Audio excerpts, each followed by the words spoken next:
দর্শক, এই বন্যা পরিস্থিতির আরো খবরাখবর জানাতে ফেনীর ফুলগাজী থেকে আমাদের সাথে যুক্ত হচ্ছেন আশরাফুল আলম আকাশ এবং দিলদার হোসেন। চলে যাচ্ছি সেখানে। শুরুতে যাচ্ছে আশরাফুল আলম আকাশের কাছে।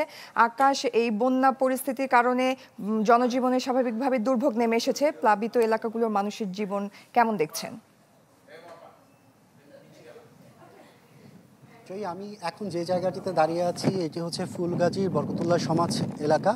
মূলত এই যে দেখছেন এখানে বিস্তীর্ণ যে এলাকা, এই এলাকার কিন্তু যতগুলো ঘরবাড়ি আছে বেশিরভাগ ঘরে পানি উঠেছে, আর কিছু ঘর পানি ঢুকার অপেক্ষায় আছে। আমার পেছনের বাড়িটি দেখতে পাচ্ছেন যে তার অর্ধেক অংশই কিন্তু মূলত বলা যায় যে পানির নিচে। আর বিস্তীর্ণ এই যে ফসলি জমি সবগুলো কিন্তু আপনার পানিতে ভরে গিয়েছে, বন্যার যে পানি। কারণ যত দূর চোখ যাচ্ছে এখানে আমরা পানি ছাড়া কিছুই দেখছি না। আমরা চেষ্টা করছিলাম, আসলে এখানে কোনো নৌকা না থাকাতে, কোনো বোটের ব্যবস্থা না থাকাতে আমরা পায়ে হেঁটে অনেক দূর এসেছি, যেখানে এসে আসলে আমরা দেখছি যে এখনও অনেক মানুষ এখানে ঘরবন্দি অবস্থায় আছে।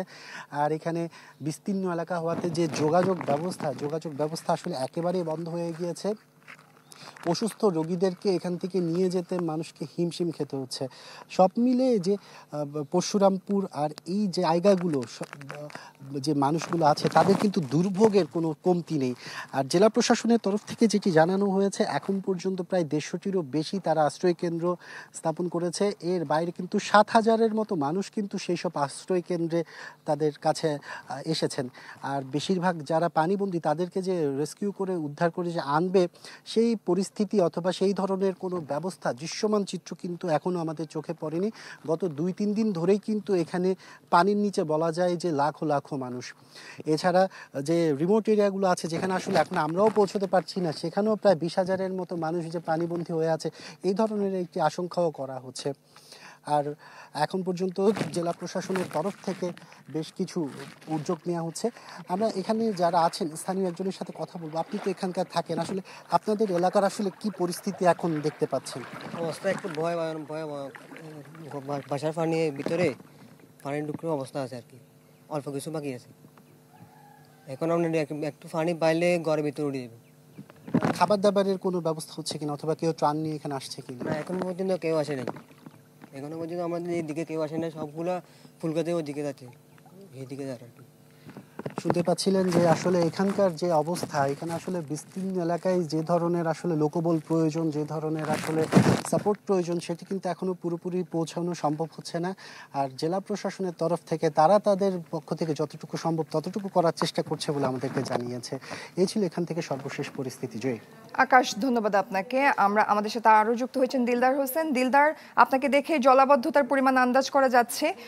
দিলদার, সেখানে জনজীবনের পরিস্থিতি কেমন দেখছেন এবং প্রশাসনের পক্ষ থেকে কি রকম পদক্ষেপ নেওয়া হয়েছে, কি দেখছেন আপনি? আসলে এটা জলাবদ্ধতা না, এটা মহুরী কহুয়া সিলোনিয়া বন্যা নিয়ন্ত্রণ বাঁধের বন্যার পানি। এই এই এই পানিগুলা প্রতি বছর এইসব এলাকাগুলা প্লাবিত করে। আমি এখন যেখানে দাঁড়িয়ে আছি এটা হলো ফুলগাজী উপজেলার মুন্সিহাট ইউনিয়নের কুতুবপুর গ্রাম। এখানে আশপাশের যে বাড়িঘর রয়েছে সবগুলাই প্রায় অনেকটা ডুবানো অবস্থায় আছে।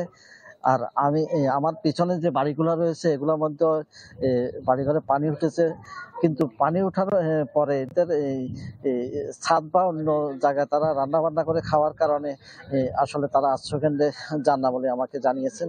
তবে তা না হলে কিন্তু তারা আরো 1-2 দিন আগে তাদেরকে আশ্রয়কেন্দ্রে যাওয়ার প্রয়োজন হতো। কিন্তু এখানে পানির কথা হলো, মহুরী নদীর পানি যখন বিপদ সীমার উপর দিয়ে প্রবাহিত হয় তখন পানি এত অল্প সময়ের মধ্যে যে লোকালয়ে ঢুকে যে মানুষ যে কোথাও সরে যাবে এই সময়টাও তারা পান না। এখানে 1 ঘন্টার ভিতরে মধ্যেই পানি প্রায় বুক পরিমাণ পানি হয়। তো এখানে প্রতি বছর পানি উন্নয়ন বোর্ড সহ প্রশাসন, সরকার তারা জানিয়ে থাকেন যে স্থায়ী বাঁধ নির্মাণ করবেন। কারণ আসলে কাজের কাজ কিছুই হচ্ছে না, ফলে স্থায়ী বাঁধ নির্মাণ না করার কারণে প্রতি বছর এখানে বুক পরিমাণ গলা পরিমাণ পানি হয়, মানুষ খুব দুর্ভোগে পড়ে। কিন্তু এই পানি কিন্তু বেশি দিন থাকে না। যে 3-4 ঘন্টা অথবা একদিন পানি থাকে, একদিনে তাদের পুরা ক্ষয়ক্ষতি যা করার করে যায়। এই ক্ষেত্রে তারা স্থানীয় এলাকাবাসী দাবি জানিয়েছেন এই অনতিবিলম্বে যেন এই বর্তমান সরকার তাদের স্থায়ী বেড়িবাঁধটা যেন নির্মাণ করে দেন।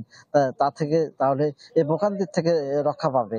আর এই এলাকার ক্ষয়ক্ষতির কথা বলতে হলে এখানে ফসল এবং মৎস্য আসলে কিছুই নেই। যেখানে ঘরবাড়িতে পানি উঠেছে কোমর পরিমাণ, বুক পরিমাণ, তাহলে এখানে থাকার তো কিছুই নাই। তারা দাবি জানিয়েছেন, তাদের একটাই দাবি, ত্রাণের প্রয়োজন নেই, তারা স্থায়ী বেড়িবাঁধ চান। এই ছিল আমার সর্বশেষ।